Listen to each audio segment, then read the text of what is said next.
see whether or not the Red Giants will be able to take this 2-0, or if Smart Omega will show us that they are not past their glory days.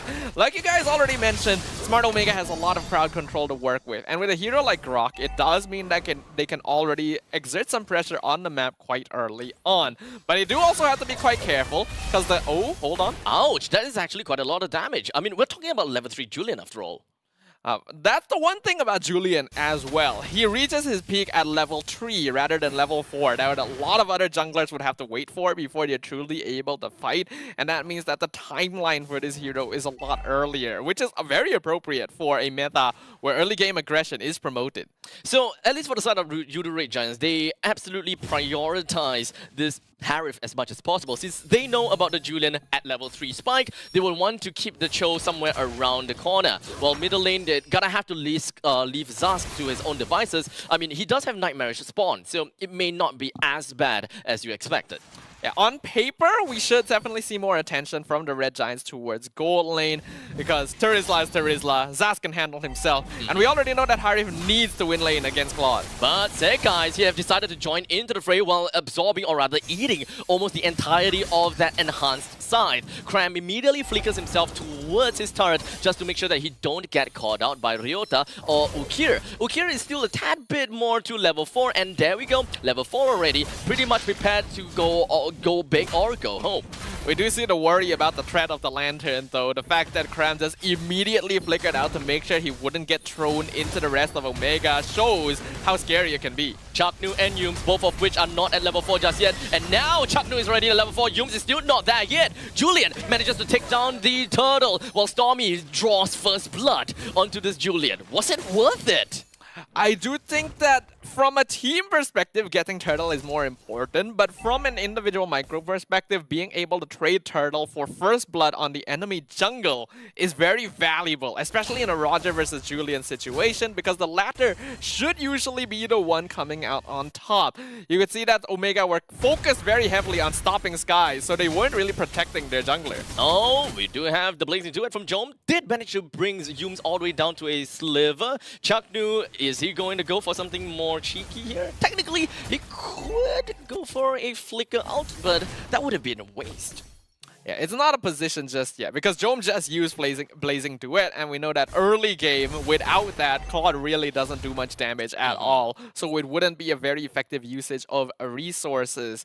And because of that, Rudo Red Giants will feel safe enough to continue roaming around the map for now. Cram walking right over to the middle lane. He's taking quite a lot of damage. What a Zaman for just gonna be popped as well. Yums have managed to successfully bring the Juicin down almost immediately before Juicin even managed to pop anything when it comes down to the Crimson Beacon. A really nice two-pronged attack. Ukir was so distracted by trying to pick up the Terizla that he failed to notice Yums coming from the opposite side and kicking him into the Red Giants, thereby preventing a fight from starting on Smart Omega's terms. It kind of seems as though the Red Giants will want to come in from many of various different angles in order for them to really get something. Since there's a lot of things that Smart Omega really have to keep in mind of. Yums, nice flicker along with the Jacundo in order to be able to pick up onto Endoryu. But Yudo Red Giants doesn't seem like they're stopping anytime soon just yet. They're still posturing themselves until they realize, okay, let's take a chill pill. We just saw another reason why Zast is so strong right now. Stormy was literally being pincered by 4 members of Omega. He pops into his ultimate, and he's just absolutely fine. Even able to mass stun and buy time for the rest of the Red Giants to come by and provide backup and get another kill on Endoryu. We immediately see the Red Giants controlling this early game again. Like as though nothing happened. Oh. In the meantime, down in the bottom lane, Yums has suffered so much damage. But because of Chaknu's barrier, has managed to make sure that he blocks out Yums' escape. That is a roamer for a roamer trade. Nothing too valuable being lost. Yeah, it's not too bad though, because Smart Omega are behind. Being able to trade 1-for-1 is pretty good, even forcing out some extra resources from the Red Giants.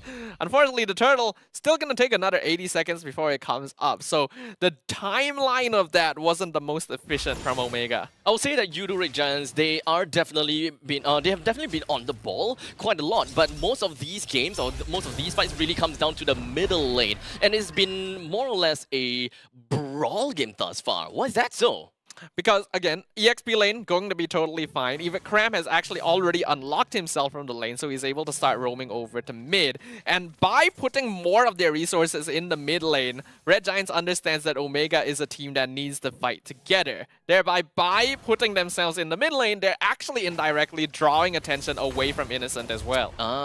So they're just pretty much pulling the EXP play in the middle lane instead.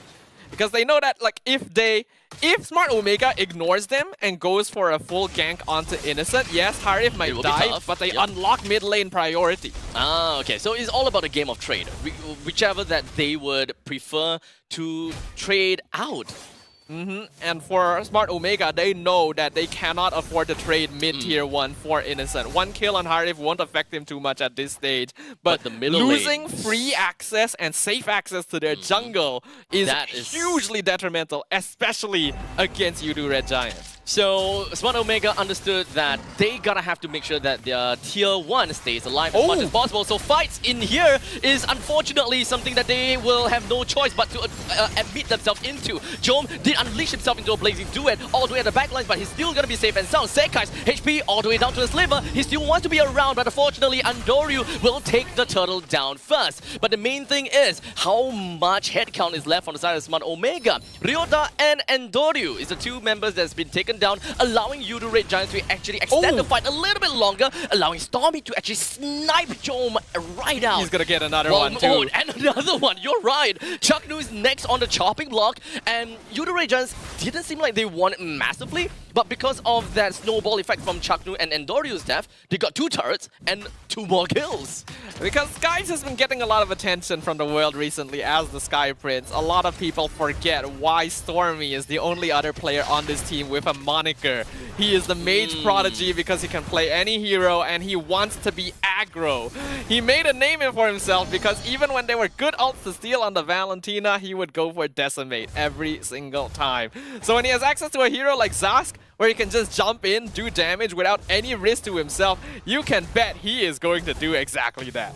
It is currently 8 minutes into the game, and Yudu Red Giants is once again doing what they have been doing like in the previous game. 1 kill every minute. And every single one of these kills are always of high value target, or they are able to translate that 1 kill into something more. With a total of about 5,000 gold lead from the side of Yudu Red Giants, with a total of 3 turrets taken down, all of which are the T1s of Smart Omega, making things even tougher for Smart Omega to even congregate together and try to settle up for a team fight. You can already see the vast difference of how Smart Omega played when they had the T1 versus when they don't have the T1, such as now. And that's why this is the situation Omega wanted to avoid, right? Why they didn't want to trade the tower to go for a free kill onto Innocent down in the bottom lane.